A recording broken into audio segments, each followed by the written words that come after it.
Telephone box for sale in London, guided at £15,000.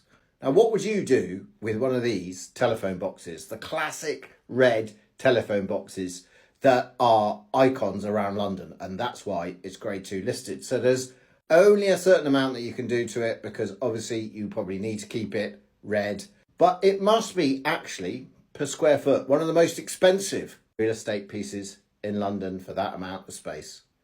But what could you do with it? Well, these come up for sale from periodically and people do buy them. So what do they actually do? Now, this has got electricity in there, so you could actually operate something out there, maybe a shop.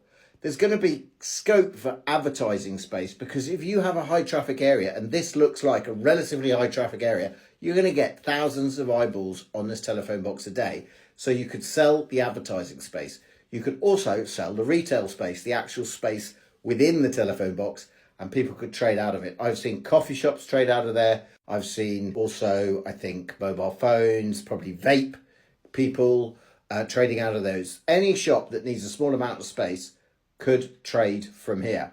Now, the rent is obviously going to be very low for someone in the centre of London, but you're going to have high footfall, and that's what makes it worth its while. But you could get something like 3,600 income out of this, maybe?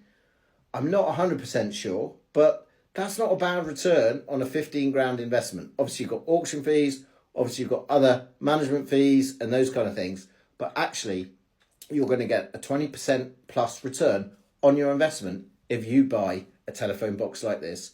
Put in the comments down below whether you feel this is a good investment, what you would actually do with it, and whether you actually want one of these. You can't take it and put it in your garden, by the way, because it's grade 2 listed and it has to stay where it is. Follow me for more, and if you want some more investment advice, subscribe to my newsletter and you'll get useful tips on a weekly basis all around property investment and making the most of your money.